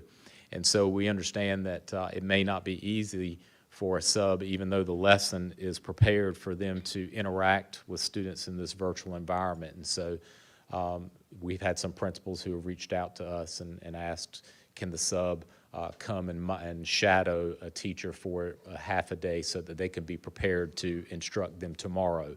And we've talked with Mr. Britt, because there's not funding for that, but we have talked with Mr. Britt, and we have utilized some local dollars and some other dollars to try to put those trainings into place. So the training will consist of the protocol, teaching them the protocols, because they're outside coming in, and they might not have the same protocol training as your normal teachers. Correct. So, as you know, each of our schools have substitute handbooks, and we've asked them to update their handbooks to include all of the COVID-19 information that has been shared with our staff, so that when our substitutes are working with schools, that they can look at their substitute handbook and not only understand some of the other processes that we have in place, tornado drills and those types of things, and fire drills, but now understand the processes and procedures for COVID under this pandemic. And so we are surveying our substitutes, and we are working with them as needed to help them return as well. And while we're on the topic of substitutes, and I appreciate the handbook being updated, but what I was going to ask, if Dr. Bracy would be okay with this, is we do have new protocols, and these are very sensitive protocols that we're going to expect to be followed. What I would hope and what I would ask for is that if we could put together an online presentation for substitutes that they must take prior to doing the job. So if they're gonna come in and work with us, can we put together something we can email them now, have them go over it, check up on it? So they're aware of our expectation and requirements, because I know how my handbook gets read, not a lot. But I think that it would be beneficial to them and us and all involved if we could do that, Dr. Bracy. Kind of like Abs- a refresher course.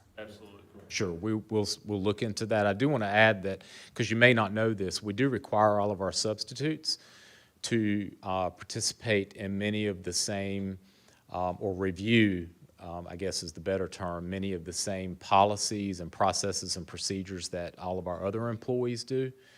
And they have to actually go online and acknowledge that they have, read the policies that our employees are supposed to read each and every year, so that reminded of all of those expectations. So we ask our subs to do those very same things, but to your point, COVID-19 specific, we will look at that. Thank you. And while we're talking about subs, I know we mentioned the virtual and the face-to-face, teachers that have to do that being overwhelmed, and that's completely understandable. And there'll be a follow-up question for Dr. Coates regarding the workload.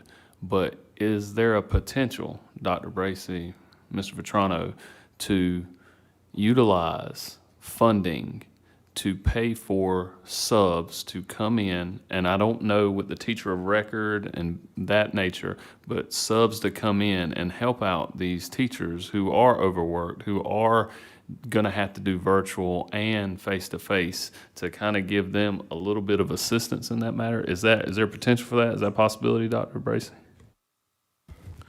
I'd have to get with Mr. Britt to see what the funding available for that would be. And I would like to get with Mr. Vetrano so we can sort of narrow the focus on what those potential people will be doing in the classes with the teachers. It's a great idea if financially we can fund it and we can logistically see what they're going to be doing. If anybody can find a way, here's my Stephen Britt plug, he can find a way. But when we have situations like that, I think it would be very beneficial. And Dr. Coates, I know we're in like a 4-block system for a high school, correct? And we're looking at transition to 5-block due to an MTSS, maybe. Well, what the current proposal is because of the teaching both ways, keeping in mind that half the kids are in the class. So if you've got a class of 30, you only got 15, if that can work. I mean, it won't always be, but you've only got 15 in front of you at the time. So the other 15 are at home with their live streaming. Then the afternoon, when we talk about whatever we call it, that would be a time to utilize small group, MTSS, remediation, students who have questions, students who need the additional help. All of that would be utilized during that time, if that's the schedule that we go for. Yes, ma'am. And my question is, you gave a great example regarding, like, special education. You and Zukowski had that back and forth. What I would like to get a good example of is worst case scenario. Mm-hmm. There's a teacher who has 4 blocks currently, and that would be under normal circumstances, no COVID. They teach 4 blocks, or they have one planning. They would teach okay. 3. A teacher with a 4-block day teaches 3 blocks and has 1 planning block. Is there any way, or would this be comparing apples to oranges, to compare that workload from a no COVID situation to the workload that they would have, worst case scenario, under our current circumstances? Can you give any kind of metric to how much work is increased? Well, let me just talk about a class. Let's just make up a class. I don't know, any high school class, let's say there's 30 kids in it, whatever it is. If you adopt and vote for a 2-cohort model, hopefully, if it's split down the middle nicely, 15 of those kids would be in class face-to-face, which is just unheard of in a high school class, and 15 would be at home. In addition, part of those 30 kids could have requested the virtual program, okay? So you could have 8 at home, or 8 face-to-face, some at home, and some in the virtual program. When that teacher's teaching that class, if I'm teaching that class, I'm going to be teaching my class with the webcam, so that whatever I'm saying is going out to everybody. That would happen in a regular class. Okay. That's not different. The assignments I would give would be graded, or feedback, I won't say graded, but feedback provided. That would happen in a pre-COVID world regular class. It may look differently. The assignments may look a little different, but I might have students in 3 locations working on those, in the classroom face-to-face, the group at home, and the group virtual, but it's still the same number of students doing those same assignments. It's different. The attendance is a little different because what I can't do is look around the room and count my 30. I've got to look at the 15 there, I've got to look at the activities and use those methods to count them present, but it's very similar. It's just Let me different. ask you that on a piggyback his question. Sure. While that webcam is going, is it recording? Yes, you can record and post. That's So what I if I'm wanted. the kid that has a dental appointment at 10 o'clock, normally I They would could go sign back out at and look at the school. class. I would sign out at school and get my makeup work when I came back. They're going to do the same thing. Questions about that? No. Did I answer and that? Yes, ma'am. And what I would like to add to the previous suggestion as far as like, substitutes coming in to assist with the workload is how I would like to see that process ran is if there is a teacher who says, look, I'm overworked to this extent, I need some help, call some backup in.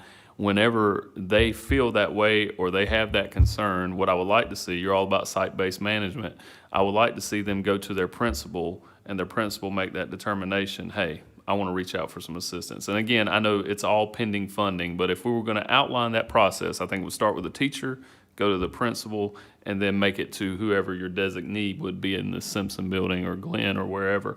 But that's the kind of, I would like to see that process work that way, and I would hope that we can find some funding on a temporary basis to kind of lighten the burden for the teachers. Well, if we can make this a reality, that is perfect protocol. Teacher to principal to my designee. So as I said, we'll look at this and hopefully you and I can have further conversations about what you have in mind specifically, and I can sit with the team and sort of mold it and shape it into what we want it to be. But it's a great idea. This is a new world we're in right now. Whole new world, like the Aladdin movie, yes, sir. Ms. Roberts. Can I clarify while I'm up here? Maybe this will be all. I need to clarify something I said earlier for the audience at home who might be listening. I want to make perfectly clear about the decision changing. If you are a homeschool person, some of our parents have chosen to teach their kids at home until we come back. If you have done that, that means you have withdrawn from the school. You will need to do the regular enrollment process to re-enroll. If you are currently in face-to-face and you want to switch to virtual, you will complete the virtual registration form. The change form is only for the folks who are currently in virtual and want to go back face-to-face. So there's a clean process for each group. Just wanted to clarify that and make that clear. And Ms. Roberts, Mr. Johnson, if you don't mind, one quick question for Dr. Coates while Sure. she's at the podium. Can you, and I appreciate you answering the question about 612 with the Right. face-to-face with the recording. Right. As far as the Wednesday for our Yes. 612, it says remote activities, no live. Can you explain what maybe the staff and teachers may be doing on that day? Absolutely, and that will all be based on individual student needs, but it could include a variety of things like our math or reading intervention, some independent work that's virtual on that. We use our Do the Math Now, Lexia, all of those things. It could be PLC planning for teachers. It could be central office provided professional development, because last year we pulled teachers out a lot and paid subs. We could do some of that during that day. It could be some pre-planning for pre-recording lessons. I was giving example, if I knew I had to be out for my daughter's dental appointment, I might want to pre-record a lesson. It could be a variety of things. It is a work day. It is not a free day. And everyone will be working based on the needs of that school. It might be a school-based professional development activity. It could be a variety of those things. Thank you. You're welcome. And just to clarify on the recording piece with the webcams, is that through their platform that they would record that through the webcam I'm not the tech person, Okay, so I that know. might, okay, all right, wanna I answer maybe that, ask Ms. Ms. Gill? Gill. I I'll wait want- for you to come up after Ms. Roberts. I just don't want, I know it can record the technology behind the posting. I don't want to say the wrong thing. No, thank you. I have to call the tech people all the time. No, Ms. Any other Roberts. questions for me? I have a question. Okay. So the high school scenario that you just threw out there, that is the same scenario for middle school, right? Absolutely. They already have the webcams, they're in place in the classrooms, check. Well, there will be. Will they be ready and here before we start the cohorts? Okay, so with that being said, 6 through 12 teachers who are teaching both virtually and face-to-face, that's going to eliminate, hopefully, all of the extra work that they've been doing, because we're going to Hopefully. do it live. Yes. Which means if Isabella is in Miss Jones's 10 o'clock math class, then at 10 o'clock, Isabella has to sign into her class. That is our preference, if at all possible, because for remote learning to be successful, parents who are thinking about the virtual program need to consider their students' ability to work independently well, because it's difficult, you know, to work independently well, and if at all possible, be there at that time, because it's best to see it live and hear the interaction, view the interaction, all of that. So she's in class on Monday and Tuesday because she's part of cohort A. She physically goes to class. On Thursday and Friday, she's in front of the computer. Right. Continuing teaching. Absolutely. Now, that same idea would also apply to our high schoolers. So if a high school class starts at 7:15, the students should be logging in at 7:15 to Dr. Coates's English class. If at all possible. Yes, ma'am. Thank you. Thank you. You. Ms. Roberts. Yes, sir. Ms. Roberts, I just had a question. I know that we have put, I don't want to say a swift deadline, but Tuesday's pretty close, and we have individuals in our community that may have, you know, we've got a language barrier and things like that, and we have a very limited, and that is a generous way of saying, we have a very limited number of family engagement specialists who are capable of communicating with those families. Do you see the need for any additional resources for them to get out there and convey this message and have the families actually give them time to make an appropriate choice? Do you need anything with that? Well, thank you for asking that, because this spring, we actually utilized some CARES Act funds to put some more feet on the ground, some boots on the ground. So it is an ongoing outreach effort. And so that's a great question, because we could talk with Mr. Britt about that. That particular need, if you will, has not been brought to me. However, we can always use more boots on the ground, because we do know that we work very hard to develop Connect Eds. We keep our website updated.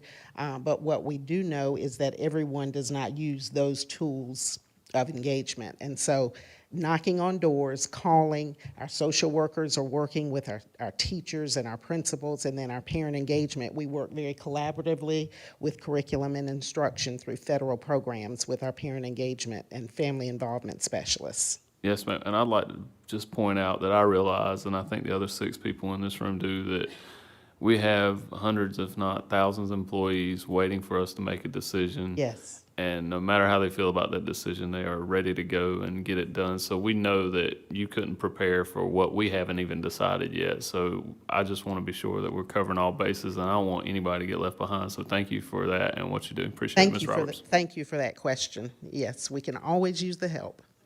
Thank you. Ms. Gill, I have a couple of questions for you, just to clarify. Just going back to that webcam record piece. So there is a platform that if they're in front of that webcam on their software, they can actually record their live session for them to go back and review, like Dr. Coates said, if they're at the dentist office or whatever. Yeah, what's currently happening now, and our elementary teachers have probably been the ones who've experimented with that the most, because they tend to want, and I need to go back for a little history walk to kind of lead you into the answer to that question. So when you go into an elementary school right now, it almost looks like an episode of Star Trek in many cases, because what you see is they have learned what the Chromebook's capable of doing, what the PC's capable of doing, what their lessons call for, such as videos, and what their smartboard or panel can do. And basically, you have two learning management systems. Many of our folks are using Google Classroom because Google Classroom can be used both remotely and it can be used to manage instruction even when you're in school. The other, which is typically used by, my daughter uses it at UNC Wilmington, is Canvas. And Canvas is state supported. And so what happens is when you load your content into there, whatever you decide to be your PowerPoint, whether it's your assignment that you want your student to do, and that video, you load it into that learning management system, and then the student has the link to that system. They go in and they access their materials. My own child, for example, within the first week, I said, "How was school today?" Because I was here. And he said, "Well, I turned in a brochure that I had to create." "Well, how'd you turn it in?" And he goes, "Google Classroom, Mom." And they are equipped, and they know these kids are doing phenomenal things. So the answer to your question is, when we've had some folks teleworking, they've had maybe their own PC or their own laptop or our district-issued Chromebook, and they have the webcam in it. And they may, according to where you are on the learning curve, if you're just putting content into one of those two management systems, your Chromebook will work fine. I've seen that. But some of our folks who use more interactive types of things, we found that when you have that webcam positioned on a hardwire to a PC, you can literally turn it to your panel, and the folks out here can see, but you can also be presenting and interacting and using your software there. So when we get some of our folks into the classroom in 612 who may have been teleworking, we may need to spend some time with them helping to position their Star Trek situation. We have the tech blog that we send out to our facilitators that kind of, you can go back and look. We now send it to everybody and see how to do those things. So we've had some folks, our teachers who have served as our ones who've been trying out things, and we've learned over time. So with the House Bill 1043 money, we've just ordered an additional 1,000 webcams. And so we're told they'll be here by the end of the week. We already have 500 that are here and working. Not to mention that you have schools out there who have been very forward-thinking, principals who have been ordering and document cameras. We've also ordered tripods where you can position that webcam on the tripod to be able to be a mini document camera where a teacher can be sitting there working out a problem. It's when you get the hardware set up, and then our teachers have been learning about the learning management system, it's loading that content in. Now, that sounds easy for me to say, but it's not easy. It is tremendous work. It's once you master the work, you're then beginning to seek out other digital tools and software and things on the web to be able to get better, and that's just the nature of teachers. But I'm not going to ever tell you that that's just, it sounds, when I go into a school, it looks like they've been doing it forever. But I know it just didn't get that way. That's hard work of instructional leaders, tech facilitators, and our teachers. But the short answer to, and I'm giving you a long answer, but I feel like it's necessary to help get us where we need to be, is the learning management system helps load your content for you, and then your digital tools are the things you select to support your instruction to make it more interactive, and then your hardware, which is where we help support it with a webcam or a tripod. Some are using their own cell phones, a document camera. And so as we get most of our people in to the 612 environment where they're teaching both, we really have to make sure they're feeling comfortable with that. And many, these folks are doing a great job, but we've also got folks who are just using a Chromebook and a mouse, and their kids are with them, and things are going well. So we have to work through a little bit of that. But yes, that is where we are. Thank you. One last thing, and I think Ms. Grant asked this, but I just want to clarify. If we have any remote children throughout our district, they will still be able to get curbside or some type of food. Is that correct? Absolutely. Thank you. We I want thought- that. We absolutely encourage I that. thought that's all my questions. Anybody else have any questions for any of our presenters or Dr. Bracy? I just got one for, Yes, thank you, Mr. Sutton. I just want, I want to talk, ask a question about staff safety.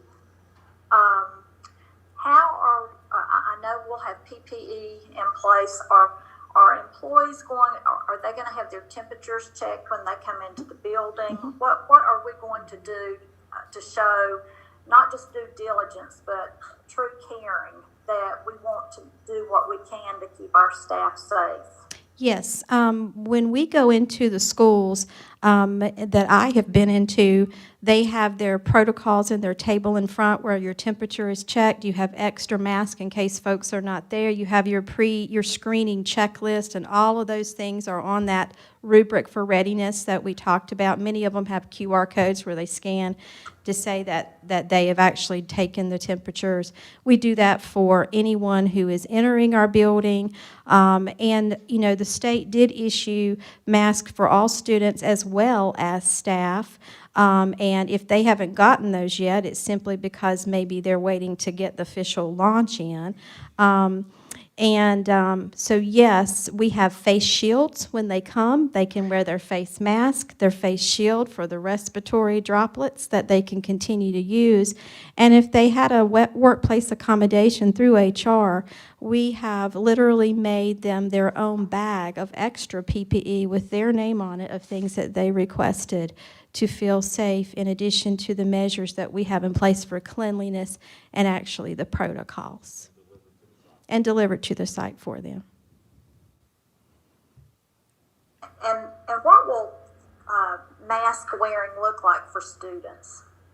Well, they're required to wear the mask all day except for mask periods such as lunch or a mask break when they're outside socially distanced.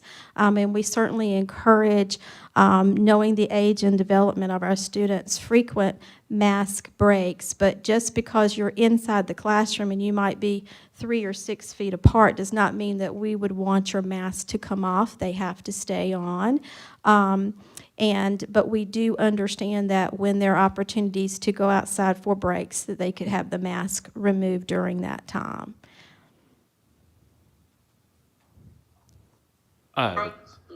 You're welcome. I have a question of Dr. Coates.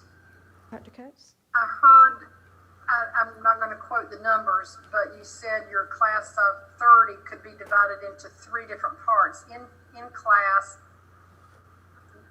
cohort out, and then there was the virtual part. I thought we were doing the virtual part separately. If you signed up for virtual, you had your own teacher, and the teacher of record was for the students who were coming back. I'm very confused because I keep trying to ascertain how teachers are going to do both. And Okay, separate will be in K-5 for regular classroom teachers because they're coming back every day and will have all their students in front of them every day. Anyone in a 2-cohort model will have their classes divided, and there will be a group face-to-face. There'll be a group that would come in the other 2 days face-to-face, and there could be a third group that are virtual. There may not be, there could be. There may be a situation no one requests virtual. But that group that is out of school, like the cohort that's in front of the teacher, say that's cohort 1, that's a small group of students. The other group of students is still assigned to that teacher's class, so her total class numbers are not larger. It's just that they're in different locations while they're learning. So the load, the teacher load has not increased the number of students, it's just changed where those students are while they're being taught. So in K-5, they'll be face-to-face, and the teachers who teach the K-5 students in the virtual program will be separate because they're in school every day. And those that are in a cohort model will not be separate because at any given time, a portion of their class list is out of the building. So we're not gonna have the classes of 200 and that we've had reports throughout the district? No, ma'am. No, ma'am. That was when everyone was remote. No, And, ma'am. I still go back to needing the Wednesday for staff, for staff deep cleaning and, in the elementary school as well. I just think that's important. As Ms. Sessoms asked about the safety of our staff, I think that gives them a sense of confidence that, on Wednesday, we do a deep clean throughout the school, and I just think that's necessary. Thank you.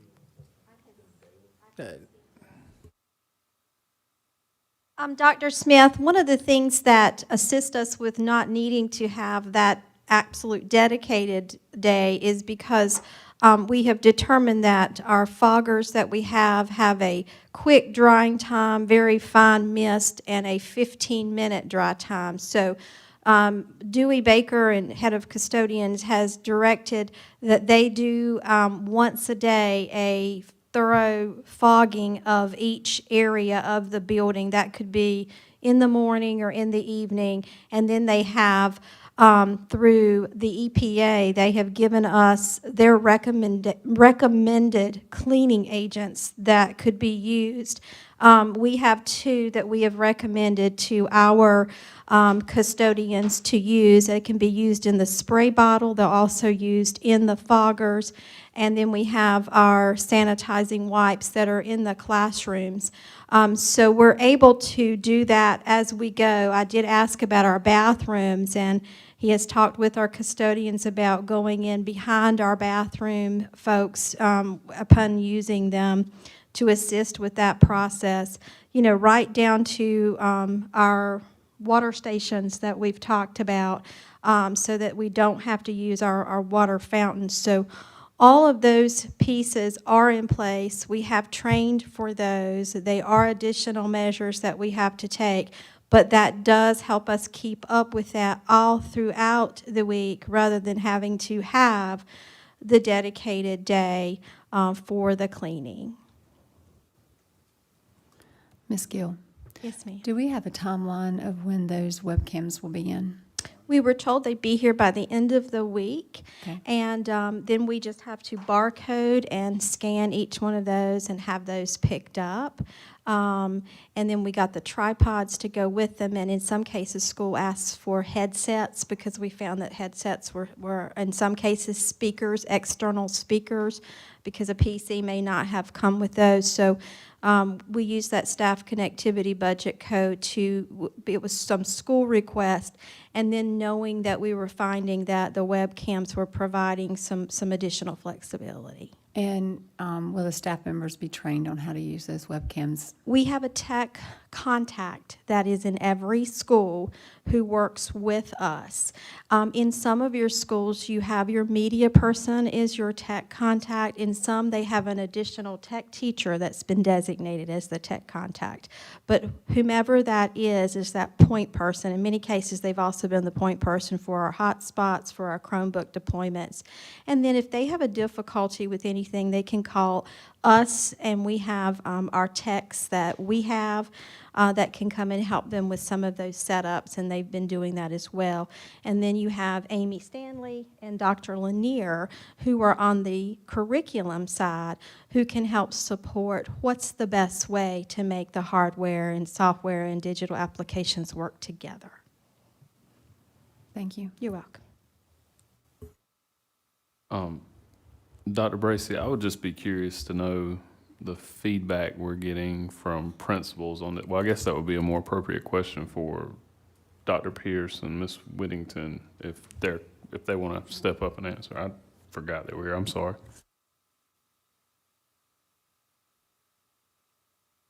So specifically, Dr. Pierce, Ms. Whittington, are we getting any feedback, and I'm just asking for like brutal honesty here, like are we getting any feedback from principals saying, you know, hey, impossible, possible, great idea. What kind of feedback are we getting from them? All three. Oh, that's Yeah. good. I'm glad. Let's be real. The task is it's a high task. It's not easy, just like with teachers. It's not going to be easy with principals. I think every principal I've spoken to, they just want to know so they can go to work to try to make it happen. And then we just got to be there to support them. So overall, there's some frustrations, there's some excitement, but every one of them want kids. They want to see kids in their building. That is exciting to them. They want people to be safe too, though. So there's several layers there. So that's what I've seen. Yeah, I agree. In the principals that I talked with and that I've worked with, absolutely we want our kids back. Absolutely we want our students safe. We want our staff safe. And there's feelings on both sides. You know, they asked for grace because we were planning and bracing ourselves for a lot of different scenarios as we have traveled this journey since March. And so it's not easy to flip the switch from one way or the other, but we're all dedicated to make it happen, and we will make it happen. But it may look different in different situations depending on the school and the school's needs and what they need to make it happen. Absolutely, and I think grace is a very important word. You know, you offer an ounce of grace in most cases, but in this particular instance, you need to offer gallons of grace because, and that's to all people. That's your students, your staff, your parents. I think everyone needs to offer that amount of grace. So I'm very interested in to know their specific feedback, and thanks for being that brutal honesty I was asking for. I think they're committed to making it happen. And I go back to what I said. I realize that there are a lot of people waiting for this decision to be made. So I think we need to go ahead and make a decision one way or another so they can actually get to work. I have one quick comment and one request. I think it's important to know that many of our self-contained teachers are required to do both face-to-face and virtual. And being a self-contained teacher, it takes special talent. All teachers take special talent, but I would like for us to kind of try to figure out a way to help accommodate what they're going through as well, because they're a small percentage of our teaching population, and there's a lot that are reaching out saying, hey, I'm doing both, and these are my concerns, and I just want to make sure their voices are heard as well. I just want to make one last comment. Ms. Roberts, I would just like you to pass along to the nurses and social workers and everybody. I know they have been working very, very hard training our designees at the local schools level when they're not there. They've been doing a lot of work behind the scenes that a lot of us probably don't know what they've been doing, but they've been very, very critical to making sure that not only our students are safe, but our staff is safe when they come back from the nursing side, as well as our social workers working with the students and staff as well. So I just want you to pass it along to the nurses and all of your team that we greatly, greatly appreciate everything they've done. Thank you, Mr. Sutton. Yeah. I certainly will. Yes. Mr. Sutton? Yes. Ms. Zukowski, thank you so much for saying that. Let's just do a self-contained EC classroom for just a minute. These are children with individual needs, many of whom are limited both physically. They can't feed themselves, they can't diaper, they have those kinds of needs. To have those teachers be expected, they're not going to put a camera on them and teach a curriculum. It's an individual thing. They cannot do both. And I know I sound like a broken record, but I just want everybody to understand they cannot do both. I don't even think regular classroom teachers ought to have to do both. The people that I know who've done it say it is just impossible, and they're burning out quickly. But at the same time, there are those situations where you just cannot, and to expect it is setting us up for failure, and we cannot have that. This is not what we're about. There has to be some way to accommodate at home versus in class, and particularly for special needs, self-contained children. It just cannot, it cannot be done. Dr. Bracy, to tag in on what Dr. Smith just said, the expectations are already so great, and I've had teachers reach out to me to tell me that they're going to be expected to clean the bathrooms. Is that because we are lacking in custodial care? I mean, is it because of not having enough custodians? We have never stated to anyone in any form or fashion that they are to clean the bathrooms at the district level or directed any of our folks to have that happen. Then there obviously it's happening in some schools, and that's just not acceptable. If it's a custodial issue, then we need to address it in terms of either saying keep, moving staff around the temp situation. I like the idea of using temp services, but we cannot, our folks are already, and when I say folks, I'm talking about teachers, administrators, teacher assistants, bus drivers, custodians, our child nutrition staff. They are overwhelmed with all of the change in what's happening, and I cannot imagine asking anybody to take on an extra duty like that. Ms. Sessoms, I would suggest that teacher tell her principal, and her principal give Ms. Gill a call. That sounds like a specific situation, and I'm not aware of it. I'm not either. So that's how we can just be very specific and direct about that particular situation. Have that teacher mention it to her principal, and her principal. It is more than one will teacher that's saying that. Have so. however many teachers are in that situation. Teachers, hear me clearly. If you're doing that, have a conversation with your principal. Principals, please have a conversation with Ms. Gill if that's taking place in your building. That's how we resolve it.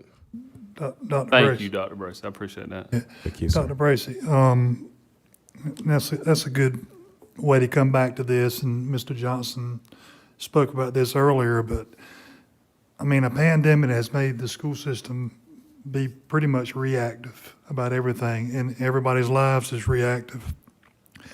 But the one thing we got to be proactive about is making sure our schools are safe. Yes, sir. And going back to contracted services, we're already short custodians. Please, if you see fit and Mr. Britt can make it work, bring it to the Finance Committee, and we're going to make sure we're going to support these custodians. Obviously, we want the custodians that want extra work to pitch in and have the extra work. But we don't need to put them at risk either, because they do so many other things. They drive buses and so many other things. But if you need contracted services to make, the cost is way less than the safety of our students and staff. So if you need extra funds to make sure that we can make sure our schools are safe, then please bring it to the Finance Committee, and it'll be taken care of. I agree 100% with you, Mr. Wooten, and Mr. Britt and I will have that conversation with the Finance Committee at the next meeting.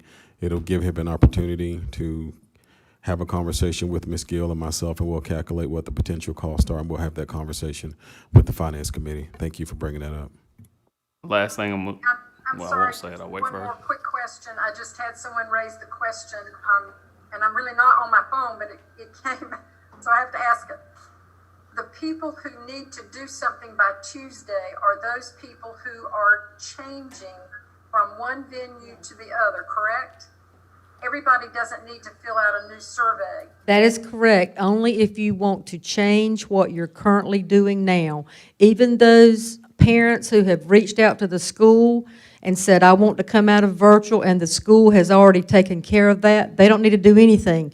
Just people who, from the time that document is posted, they want to change, that's the people who need to do it. Thank you. You're welcome. Last thing, and I'm done to address, well, again, I'll let her go. Okay. you know, before, and this will be the last thing I say tonight, before I was anything, before I was a detective, professor, whatever, my dad owned a janitorial service. I spent 15 years of my life cleaning buildings, so I'll practice what I preach. Dr. Bracy, I said, tag in on that elementary certification. I'll tag in on any school that needs any janitorial service, because trust me, my dad knew how to work me and my brother. But go back to that special needs thing. If we've got people in this district who are certified to teach those students, I go back to my two famous words that hurt some feelings sometimes: tag in. It's time to go. I mean, anything you need, I'm willing to do it. If I can do it, if you can do it, let's just get this done. We're almost there. We're almost home. Lights at the end of the tunnel. Let's just go forward. Thank you. It's a great point, and I look forward with Dr. Coates having a conversation with Ms. Radford about what that looks like. Thank you. Ms. Sessoms, did you have one last thing? Yes, I promise this is one last thing. I'm very much in favor of the staggering in, and I just wonder if there would be any wisdom if we padded an extra week in between those grade level bands being staggered in, just because we've got so many questions. This is such uncharted waters for us. I just wonder if we rather than it being staggered in by 1 week, if we had it on a 2-week stagger-in process, just to give folks time to get their heads wrapped around what we're doing. Are you making a motion out of that? No, I'm not making a motion. I'm just throwing it out there. Okay. I'm just for conversation. If you want my 2 cents, I'm going to support what Dr. Bracy and the team have brought forth tonight with our staggering of almost 30 days of moving forward with that. I love you, Captain Marvel, but I'm going to stick with Bracy on this one. Mr. Chairman, I make a motion that we vote for what Dr. Bracy has planned for the school system. Second the motion. So I have a motion to support Dr. Bracy's presentation of the, do you mind putting those dates back up just so I can read them? I think I've got them memorized, but I know October 28th, we got pre-K and EC self-contained. October 5th and 6th, kindergarten group 1. October 8th and 9th, kindergarten group 2. I'm sorry, since I can't see, you said October, you meant September 28th? That's what I said, I believe. September 28th is our pre-K and self-contained EC children, K-12, 4 days a week. October 5th and 6th, Plan A, kindergarten cohort 1, as well as pre-K and self-contained EC K-12. October 8th and 9th would be Plan A, kindergarten cohort 2, as well as pre-K and self-contained EC K-12. October 12th, all kindergarten students, as well as our pre-K and self-contained. October 19th, Plan A, grades 1st and 2nd will be added with our kindergarten students, as well as our 6th through 12 would be on a cohort AABB, Monday, Tuesday, Thursday, Friday. And then on the 26th of October, we will have grades 3, 4, and 5. So that would give us K-5 all in the classrooms, as well as our high schools on a 2-day cohort, AABB. So that is the motion that Mr. Wooten has presented, as well as the second by Mr. Johnson. At this time, any questions or comments? This does not allow for the Wednesday cleaning, is that correct? This is 5 days? Yes, ma'am. All right, with the roll call, I'll start with Mr. Johnson. I vote yes. Dr. Smith. Yes? Ms. Sessoms. Yes. Ms. Zukowski. Yes. Ms. Grant. Yes. Mr. Wooten. Yes. And I vote yes. Motion carries 7-0. At this time, I'll entertain a motion to adjourn. So moved. Second. Motion by Mr. Johnson, second by Mr. Wooten. We have to do a roll call due to remote. Mr. Johnson? Yes. Ms. Sessoms? Yes. Dr. Smith? Yes? Ms. Zukowski? Yes. Ms. Grant? Yes. Mr. Wooten? Yes. I'm a yes. Motion carries 7-0. We are adjourned.